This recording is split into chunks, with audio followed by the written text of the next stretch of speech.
আসসালামু আলাইকুম সুপ্রিয় দর্শক, আপনাদের ভালোবাসা আসলাম রংপুর লালমনিরহাট দীপাতের বাড়িতে। আমরা শুনবো তার জীবন কাহিনী। আসসালামু আলাইকুম। ওয়ালাইকুম আসসালাম ভাইয়া। আপু, তুমি কেমন আছো? আলহামদুলিল্লাহ ভালো আছি, আপনি? আল্লাহ তালা খুবই ভালো লাগছে। তোমার নাম তো দীপা না? জি। বাড়ি কোথায়? রংপুর লালমনিরহাট। হ্যাঁ। তোমার উচ্চতা কতটুকু? 5 ফুট 4 ইঞ্চি। 5 ফুট 4 ইঞ্চি। হ্যাঁ। তোমার ফ্যামিলির লোকজন কেমন আছে? আলহামদুলিল্লাহ ভালো আছি। ভালো আছে না? তোমার আম্মু যে অসুস্থ আসলে একটু কমছে, ঠিক হয়েছে? হ্যাঁ, আমার আম্মা এখন মোটামুটি সুস্থ আছে আর কি। আচ্ছা, যাই হোক, এখন তুমি কি করতেছো?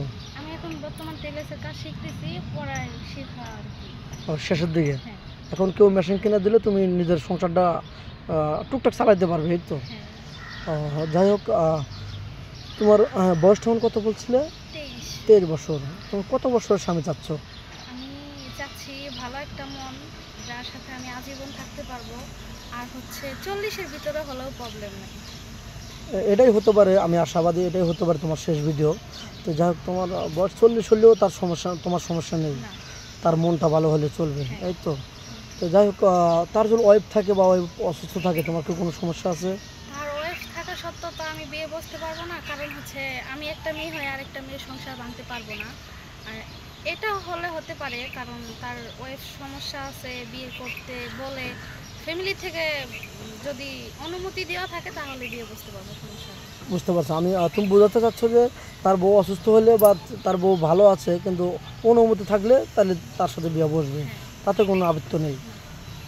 যাই হোক, তোমাকে যদি বাংলাদেশে রেখে প্রবাসে চলে যায়, প্রবাসে কোনো ভাই বিয়ে করে, তার সাথে তো কোনো ধোঁকাবাজি বা 2 নম্বরে করবে না? কখনো করবো না, কারণ আমি একটা গরিব ঘরের মেয়ে ভাইয়া, যার বাবা নাই সেই একমাত্র জানে। না, এমনও লোকজন আছে যে প্রবাস থেকে 5-7 বছর 10 বছর ধরে তার ওয়াইফকে, তার মা বাবাকে খাওয়ায়, সে ওয়াইফ আরেকজনের হাত ধরে চলে যায়। তুমি এই ধরনের কোনো কাজ করবে? আমি কখনো আশা করি না, আর কখনো হবেও না। আমাকে দিয়ে নিজের বিশ্বাস আছে অবশ্যই। আচ্ছা, তোমার যৌথ ফ্যামিলি ভালো লাগে না সিঙ্গেল ফ্যামিলি? যৌথ ফ্যামিলি। এমনটা কেন? এখন তো মানুষ সিঙ্গেলই পছন্দ করে। সিঙ্গেল পছন্দ করে, আমি যৌথ ফ্যামিলি পছন্দ করি। হচ্ছে আমি গরিব ঘরের মেয়ে, আর হচ্ছে সবাই একসাথে থাকবো, মিলেমিশে সুখ দুঃখ ভাগ করব। আমি গরিব ঘরের সন্তান। আজকে ভাই 2 দিনের দুনিয়াতে আজকে আছি, কালকে নাও থাকতে পারি। মানুষের ভালোবাসাটাই বাইসে থাকে, তাই না? অবশ্যই। ভালো কিছু করব তাদের জন্য, তারা আজীবন মনে রাখবে, বা আমি তাদেরকে মনে রাখবো, এতটুকু। বুঝতে পারছি। তো তুমি তো মুসলমান, হ্যাঁ। নামাজ কালাম তো পড়া হয়। হ্যাঁ। যাই হোক, নামাজ কালাম পড়বে। আর আমি দোয়া করব অবশ্যই এই ভিডিও তোমার জন্য শেষ ভিডিও হয়, অবশ্যই সাড়া পাবে। তো বিয়ের পরে স্বামী কিনে কোথায় হানিমুনে যাওয়ার ইচ্ছা আছে? আমার কোনো জায়গা নাই, আমার হাজব্যান্ডের যে জায়গা ভালো লাগবে সেই জায়গায় আমাকে যদি নিয়ে যায় আমি সেই জায়গায় যাবো, সমস্যা নেই। তুমি কি কি রান্না করতে ভালোবাসো বা কি রান্না পারো? সব ধরনের আইটেম জানা আছে? আমি মোটামুটি সব কিছুই রান্না করতে পারি। মানে যতটা দেখি স্বামীকে তো ভালোবাসে রান্না বান্না করে খাওয়াতে পারবে হ্যাঁ, ইনশাল্লাহ? ইনশাআল্লাহ। আচ্ছা, বিয়ের পরে স্বামীকে ভালোবাসে কি বলে ডাকবে, এরকম সেটা পরিকল্পনা আছে? সেটা সিক্রেট থাক, না বলি। ও আচ্ছা, ওটা শুধু স্বামীকে শোনাতে চাও, আমাদেরকে শোনাবা না, এই তো? হ্যাঁ। যাই হোক, অনেক কথা বলে ফেললাম। দর্শকদের মূল্যবান সময় নষ্ট করতে চাই না।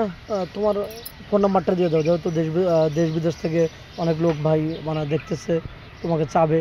তোমার ফোন নাম্বারটা দিয়ে দাও স্ক্রিনে।